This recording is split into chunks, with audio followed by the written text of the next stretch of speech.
Hello मेरे प्यारे बच्चों, तो कैसे हैं आप सब। स्वागत है आप सभी बच्चों का आपके अपने यूट्यूब चैनल ऑनलाइन टॉपर्स अड्डा पे। तो जैसा कि बच्चों अभी हम लोग हिंदी के 100 मार्क्स की सीरीज कर रहे हैं, जो तैयारी हम लोगों की चल रही है उसमें मैं काव्य खंड आप लोगों के लिए लेकर चल रहा हूं। जिससे पहली कविता हो जाने के बाद आज हम सूरदास के जो हमारी दूसरी कविता है ना उसको करने वाले। तो यहाँ हम क्या क्या देख रहे हैं, क्या क्या करने वाले हैं, सबसे पहले उन चीजों को जान ले। क्योंकि देखिए क्या होता है, किसी भी चीज को पढ़ने से पहले उन्हें जानना पड़ता है कि इसको कैसे पढ़ना है, ठीक है ना। फिर इससे किस तरह के प्रश्न आते हैं, क्या लाइन बाय लाइन व्याख्या हो सकती है। इन चीजों को जान लेने के बाद आप एक बेहतर तैयारी कर सकते हैं। तो सबसे पहले आज हम समझेंगे कि क्या क्या चीजें आज हमें देखने को मिलेंगी, क्या क्या चीजें पढ़ेंगे। तो सबसे पहले उनके बारे में चर्चा कर लेते। देखिए तो ये आपका है कवि परिचय, ठीक है ना। इस कविता में हम लोग देखेंगे कवि परिचय के बारे में, यानी कवि से रिलेटेड जितने भी प्रश्न, महत्वपूर्ण प्रश्न, जितने भी क्वेश्चन बन सकते हैं उस आधार पे हमने तथ्यों को तैयार किया है ताकि आपका एग्जाम में एक भी प्रश्न नहीं छूटे। इस प्रकार से कवि परिचय को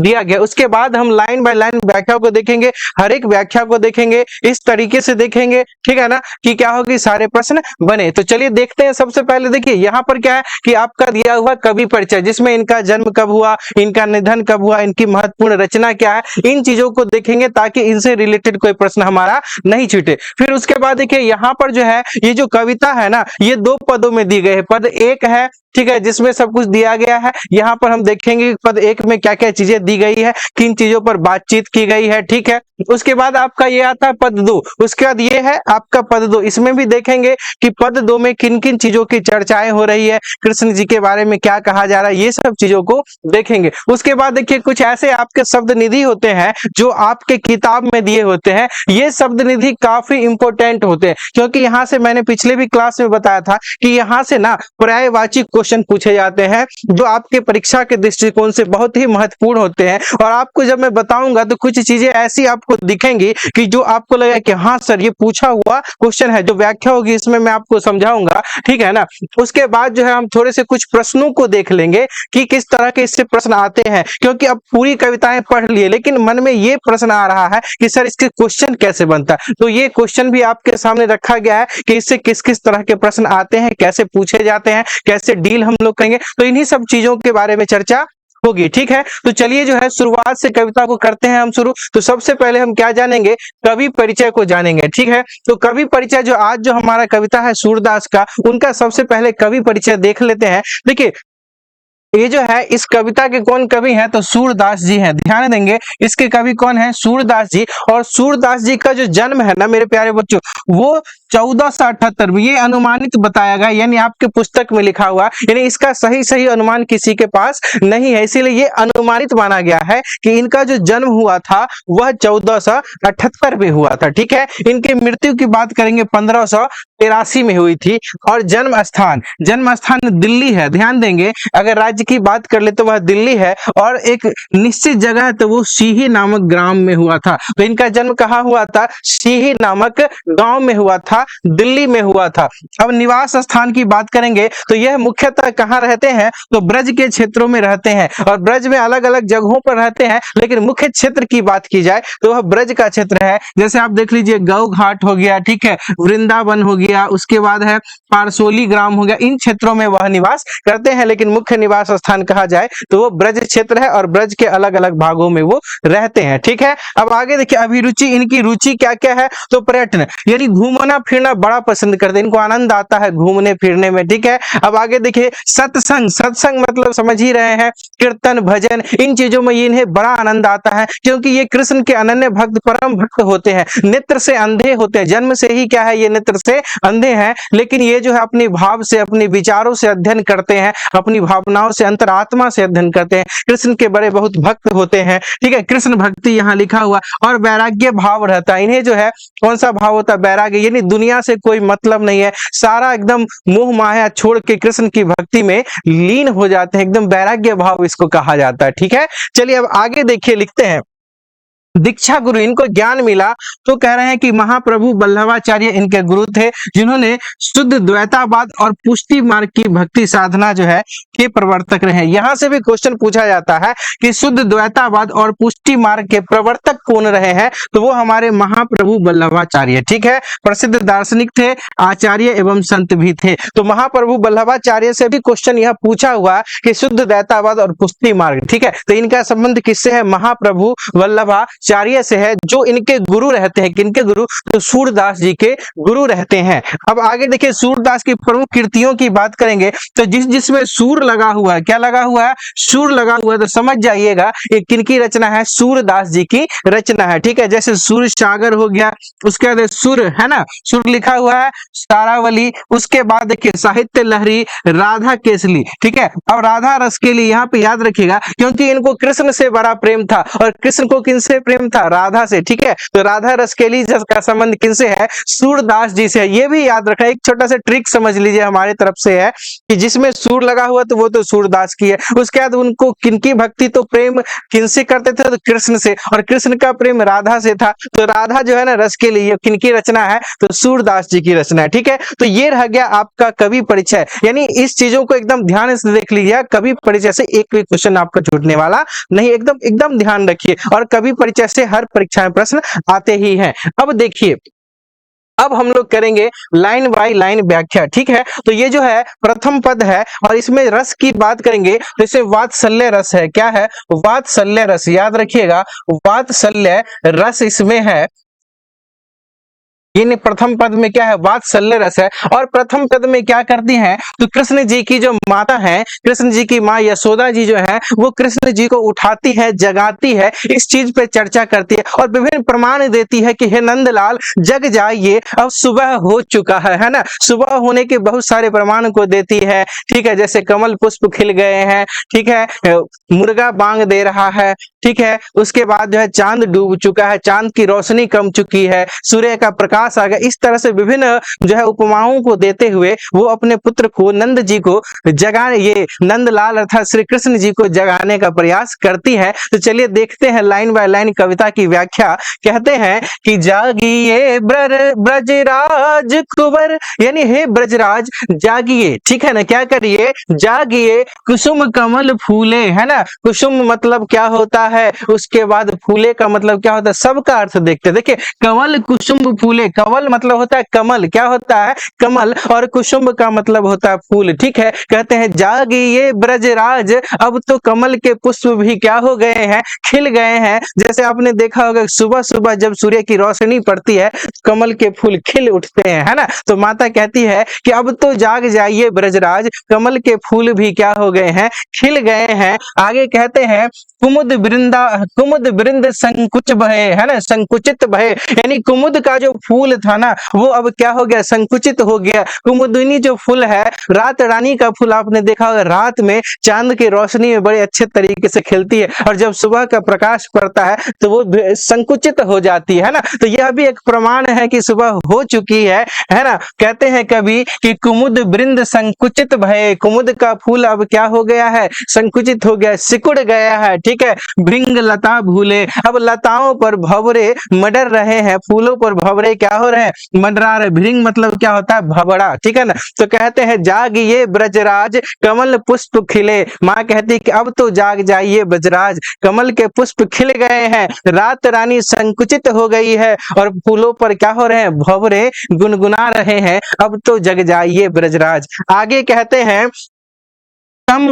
तमचुर खग रोर सुनहु बोलत बनराई, है ना। तमचुर खग रोर सुनहु, तमचुर का मतलब होता है मुर्गा, क्या होता है? मुर्गा, याद रखिएगा, तमचुर का मतलब होता है मुर्गा। अब इसका जो है ना, खग मतलब क्या होता है? पक्षी, रोर मतलब आवाज होता है, ठीक है। कहते हैं कि हे ब्रजराज, हे कृष्ण, अब तो मुर्गा भी बांग देने लगा है, ठीक है ना। मुर्गा क्या कर रहा है? बांग दे रहा है, मुर्गा बांग दे रहा है। सुनहु बोलत बनराई, अब पेड़ पे रहने वाले जो पक्षी है वो भी अब चहचहाने लगे हैं, सब जग उठे हैं, अब तो जग जाइए ब्रजराज, अब तो जग जाइए, ठीक है।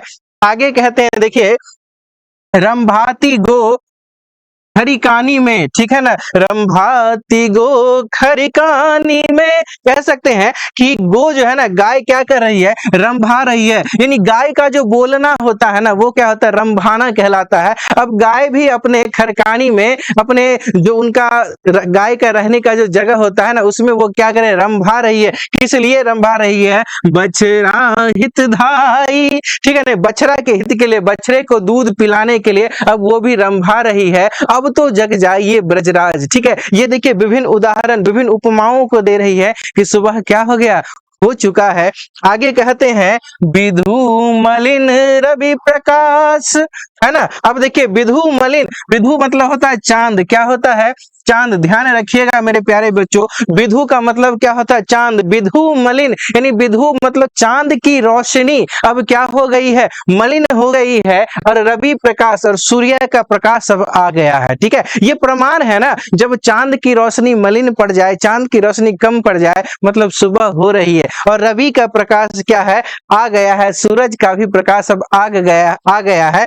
गावत नर नारी, ठीक है। अब नर नारी भी क्या कर रहे हैं, गा रहे हैं, लोग भक्ति में झूम रहे हैं। अब तो उठ जाइए ब्रजराज, कहते हैं सुर श्याम प्रातः उठो अंबुज कर धारी, कहते हैं कि सुर श्याम, है ना, क्या कहते हैं कि सुर श्याम, सुर कहते हैं, सूरदास कहते हैं कि हे श्याम अब तो प्रातः हो गई है, उठ जाइए, हे अंबुज करधारी, हाथ में कमल धारण करने वाले श्री कृष्ण अब तो उठ जाइए, ठीक है। तो यहाँ हमने प्रथम पंक्ति में प्रथम काव्य में देखा, प्रथम पद में हमने देखा कि यहाँ पे जो है ना, किस तरह से माँ यशोदा जो है अपने लाल श्री कृष्ण जी को जगाने का प्रयास करते, विभिन्न उपमाओं को देती है, कहती है कि कमल पुष्प खिल गए हैं, ठीक है ना, उसके बाद कुमुदनी के फूल संकुचित हो गए हैं, अब तो है मुर्गे भी बांग दे रहे हैं, ठीक है, गौ भी रंभा रही है, चांद की रोशनी मलिन पड़ गई है, सूर्य का प्रकाश खिल गया है, ठीक है, अब तो जग जाइए, ठीक है, सभी लोग जग चुके हैं, पूरा वातावरण भक्तिमय हो गया, नर नारी गा रहे हैं, अब तो जग जाइए, ठीक है। यहाँ पे क्या प्रथम पद में वो जगाने का प्रयास करती है, अपने पुत्र अपने नंदलाल को जगाने का प्रयास करती है। तो यहाँ पर जितनी भी चीजें हैं बिल्कुल स्पष्ट यहाँ पे आपको दिख रही होंगी, तो यहाँ तक चीजें बिल्कुल स्पष्ट हो गई होंगी। तो चलिए अब हम चलते हैं दूसरे पद की बात करते हैं। तो दूसरा जो पद है मेरे प्यारे बच्चों, यहाँ पे जो चर्चाएं हो रही है वो नंद जी की चर्चा होती है, उनकी माँ के और कृष्ण जी की चर्चा, ठीक है, तीनों लोगों की चर्चा यहाँ होती है। नंद जी मतलब कृष्ण जी के पिताजी की, उनकी माता यशोदा जी की और कृष्ण जी की भी चर्चा होती है। और इस पद का भी जो रस है ना, वह वात्सल्य रस है। कौन सा रस है, वात्सल्य रस, ठीक है, ध्यान रखिएगा, ठीक है, वात्सल्य रस से भरा हुआ है, ठीक है, यह भी भरा हुआ है किससे, वात्सल्य रस से भरा हुआ है। अब यहाँ ध्यान दीजिए,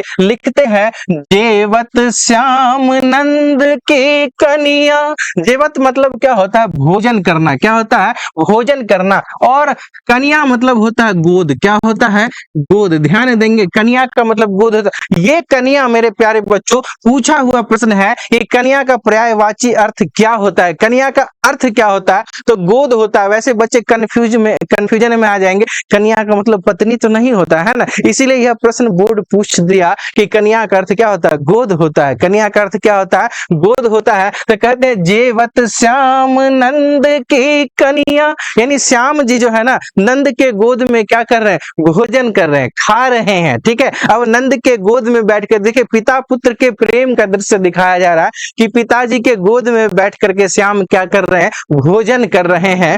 आगे कहते हैं कछु खात कछु धरनी गिरावत, मतलब क्या, कुछ खाते हैं, कुछ क्या करते हैं, खा रहे हैं, और कुछ धरती पर गिरा रहे हैं। एकदम बच्चे का जो एक मनोरम दृश्य होता है, बच्चों को देखिएगा एकदम खा रहा है, गिरा रहा है, पूरा गाल उल में लगा लिया, ये बच्चे के खाने का तरीका होता है। और इस तरीके को देखकर जो आनंद आता है ना, वह तीनों लोकों में वैसा आनंद कुछ नहीं है, समझ रहे हैं ना। तो आगे कहते हैं, देखिए छवि निरखत नंद की रनिया, ठीक है, और इस छवि को, इस दृश्य को, है ना, निरखत मतलब देख रही है, निहार रही है, कौन, नंद की रनिया, यानी नंद की रानी, अर्थात कौन, माँ यशोदा। श्याम जी जो कुछ खा रहे हैं और कुछ धरती पर गिरा रहे हैं ना, इस मनोरम दृश्य को कौन, उनकी माँ नंद जी की रानी श्री कृष्ण की माँ निहार रही है, ठीक है। अब आगे देखिए, कहते हैं बड़ी बड़ा बेसन बहु भातनी व्यंजन विधि अगनिया।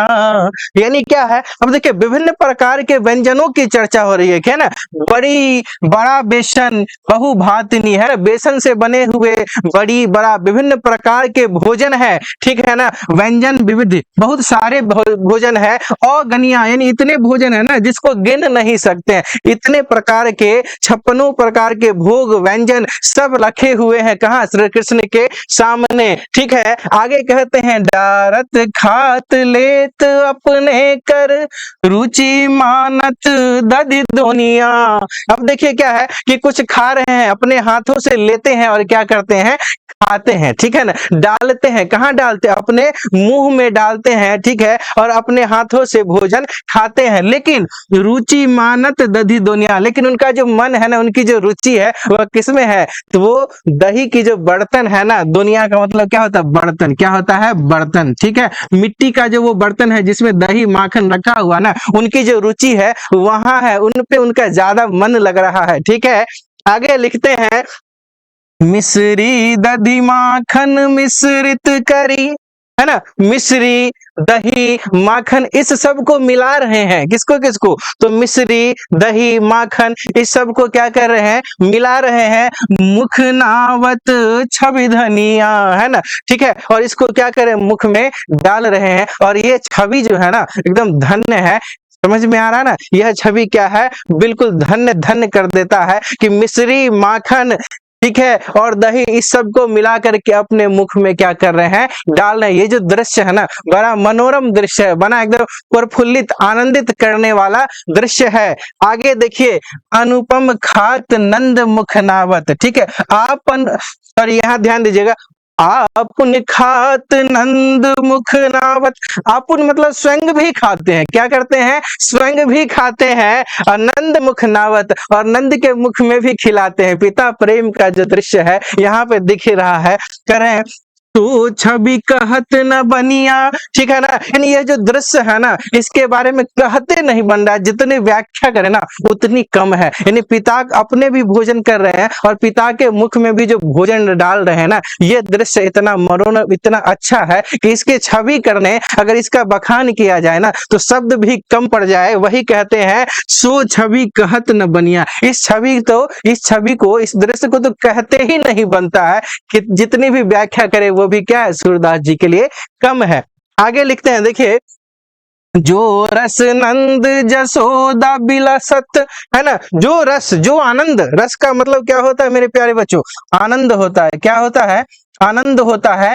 तो जो आनंद जसोदा बिलसत, है ना, नंद और जसोदा, यानी जो आनंद नंद जी को और जसोदा जी को जो यहाँ मिल रहा है ना, श्री कृष्ण के द्वारा जो लीलाएं की जा रही है, इस लीला का जो आनंद है, जो राधा जी, ये नंद जी को और यशोदा जी को जो आनंद मिल रहा है ना, आगे कहते सो नहीं तीनों भुवनिया, यानी ये आनंद जो है ना तीनों भुवन में, तीनों लोकों में ऐसा आनंद नहीं होगा जो आनंद अभी किनको प्राप्त हो रहा है, तो माँ यशोदा और नंद जी को कृष्ण के लीला से जो आनंद मिल रहा है, यह आनंद तीनों लोकों में मिलने वाला आनंद नहीं है, इतना आनंदित करता है यह।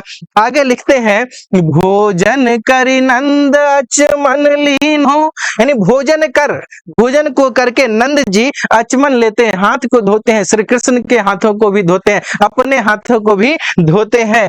मांगत सूर जुठनिया, यानी यहाँ पे सूर जी कौन, सूरदास जी उस जूठन को मांगते हैं। कहते हैं अगर श्री कृष्ण का जूठन भी प्रसाद रूप में मिल जाए ना तो मैं तर जाऊंगा, मैं क्या हो जाऊंगा, तर जाऊंगा, मुझे मोक्ष मिल जाएगा। यह था इस कविता का लाइन बाय लाइन अर्थ, ठीक है। तो सभी बच्चे ध्यान रखिएगा। तो यहाँ पे जिन जिन चीजों के बारे में बताया गया ना वो बड़े इंपॉर्टेंट शब्द है, जैसे कन्या मतलब गोद होता है, ठीक है। उसके बाद दुनिया मतलब बर्तन। यहाँ से ना पर्यायवाची क्वेश्चन पूछे जाते, प्रश्न आते हैं, जैसे रस मतलब क्या होता है, आनंद होता है। तो इस तरह के जितने भी क्वेश्चन है वो बिल्कुल आते हैं। और यहाँ पे जितने भी व्याख्याएं की है मुझे ऐसा लग रहा है कि आपको बिल्कुल समझ में आ गया होगा, है ना मेरे प्यारे बच्चों, बिल्कुल समझ में आया होगा।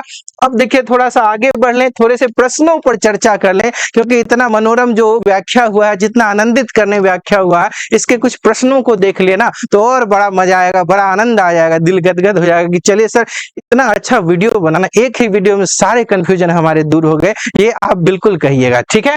तो चलिए आगे देखते हैं। यहाँ पे मैंने बता दिया था कि ये आपका शब्द निधि है, तो सभी बच्चे बिहार बोर्ड की जो तैयारी कर रहे हैं हिंदी की, वो सारे बच्चे क्या करेंगे ना, इसको जरूर देखें, क्योंकि इससे एकदम पर्यायवाची क्वेश्चन आने ही आने हैं, ये एकदम ध्यान रखना है। और सभी बच्चे इसको जरूर पढ़ के एग्जाम से पहले बिल्कुल पढ़िए, बढ़िया तरीके से पढ़िए। जैसे अभी देखिए यहाँ पे कन्या का अर्थ मैंने बताया गोद, ये प्रश्न पूछा हुआ है, ठीक है ना। कन्या का अर्थ क्या होता है, यहाँ पे दिया ना, देख रहे हैं, कन्या का अर्थ गोद होता है, ठीक है। उसके बाद मान लीजिए आपको पूछ दिया अम्बुज, अम्बुज का अर्थ क्या होता है, कमल होता है, ये सब पूछता ही पूछता है, ठीक है। तो इस तरह के प्रश्न एकदम पूछे जाते हैं, इसको शब्द निधि को सभी बच्चे बिल्कुल ध्यान रखेंगे, ठीक है। उसके बाद देखिए लिखा हुआ है अगनिया, मतलब होता है अनगिनत, क्या होता है, अनगिनत, ये सब चीजों को बिल्कुल ध्यान रखना है। चलिए अब आगे देखते हैं, यहाँ पे आपका कुछ प्रश्न है, देखिए बड़ा प्यारा प्यारा प्रश्न है। कह रहा प्रथम पद में ना कभी किस रस की व्यंजना हुई, तो वात्सल्य रस। अभी ने मैंने चर्चा किया कि जो भी चीजें हैं वो वात्सल्य रस से रिलेटेड है।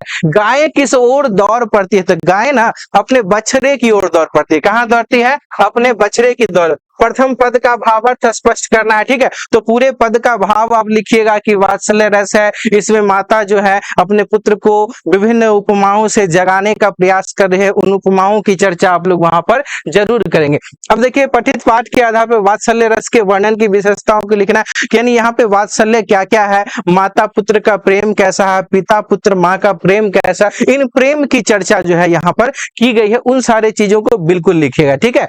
उसके बाद देखिए काव्य का सौंदर्य स्पष्ट करना है, तो जितने भी आपके यहाँ लाइन लिखे हुए हैं उसका व्याख्या करने के लिए आपको पूछ रहा है, ठीक है ना। किसके क्या करने की बात कर रहा है, व्याख्या कर रहा है। कछु खात कछु धरनी गिरावत, कछु निरखत नंद छवि निरखत नंद रनिया, यानी जैसे मान लीजिए कृष्ण जी भोजन कर रहे होते हैं, उस समय कुछ गिराते हैं, कुछ खाते हैं, तो ये जो मनोरम दृश्य है इसका जो है आनंद कौन उठा रही है, तो नंद की रानी अर्थात माँ, उनकी माँ यशोदा जी उठा रही है, ठीक है। तो इसकी व्याख्या करना है बिल्कुल आप लोगों का। आपका जो यहाँ पुस्तक है, जैसे कहिएगा कि प्रस्तुत पंक्ति हमारे पाठ्य पुस्तक दिगंत भाग 2 से लिया गया, ठीक है। दिगंत भाग 2 के काव्य खंड से लिया गया है, ठीक है, जिसके रचयिता मान लीजिए कौन है, इनका जो पद है सूरदास जी है, और इस पंक्ति के माध्यम से सूरदास जी कहना चाहते हैं, इतनी बातों को लिखना है और फिर इसकी व्याख्या हमें करनी है। इसी तरह से हर चीज की व्याख्या, जैसे भोजन करी नंद अचमन लीन हो मांगत सूर जुठनिया, यानी जिस प्रकार से नंद जी क्या करते हैं, भोजन करके जो आचमन करते हैं, हाथ धोते हैं, उस जूठन को नंद जी प्रसाद के रूप में मानते हैं। कहते हैं अगर वो भी प्रसाद मिल जाए ना तो मैं तर जाऊंगा, मुझे मोक्ष मिल जाएगा, ठीक है। तो इस तरह से सारे प्रश्न आपको यहाँ पे पूछे जाते हैं, ठीक ना। तो जितने भी आपके प्रश्न बन सकते हैं वो सारे प्रश्न पूछे करवाए जाएंगे आपको, और एकदम इसके लिए आपको चिंतित नहीं हो। यहाँ पे कुछ झलक आपको दिखाया गया, लेकिन आप एकदम आश्वस्त रहिए, ऑब्जेक्टिव सब्जेक्टिव हर चीज बिल्कुल सटीक तरीके से अच्छे तरीके से कराई जाएगी, है ना। सभी बच्चे इसका ध्यान रखिएगा। तो अब वीडियो के लास्ट में सभी बच्चे बताइए कि आज का जो आपको वीडियो है वह कैसा लगा, कमेंट बॉक्स में सभी बच्चे जरूर बताएंगे, ठीक है। और इस वीडियो के बाद में आप लोगों के लिए इसका ऑब्जेक्टिव क्लास लेकर के आऊंगा, जिसमें प्रीवियस ईयर के क्वेश्चन होंगे और ऐसे महत्वपूर्ण प्रश्न होंगे जो आपके बिहार बोर्ड के एग्जाम के लिए एकदम रामबाण साबित होंगे। तो उस क्लास को देखना बिल्कुल नहीं भूलिएगा। कह दीजिएगा पूरे बच्चों से कि ऑब्जेक्टिव का क्लास होने वाला है, सूरदास के पद का क्लास होने वाला, फैला दीजिएगा, है ना। तो ये चीज जो है आपका थोड़ा सा ड्यूटी है हमारे तरफ से। और जो बच्चे पहली बार वीडियो को देख रहे हैं या नए हैं, वो हमारे चैनल को बिल्कुल सब्सक्राइब कीजिए, अपने परिवार को बड़ा करने में अपना योगदान दीजिए। और सभी बच्चे टेलीग्राम को जल्द से जल्द ज्वाइन कर लीजिए, वहां पे टाइम टू टाइम टेस्ट हो रहा है, और जितने भी पढ़ाए जा रहे हैं चीजें, उन सारी चीजों का PDF वहां पे दिया जा रहा है, जिससे आपकी तैयारी और बेहतर हो सके, ठीक है। तो इसी तरह से कड़ी को बढ़ाते हुए फिर मिलेंगे अगले वीडियो में। तब तक के लिए सभी बच्चों को जय हिंद,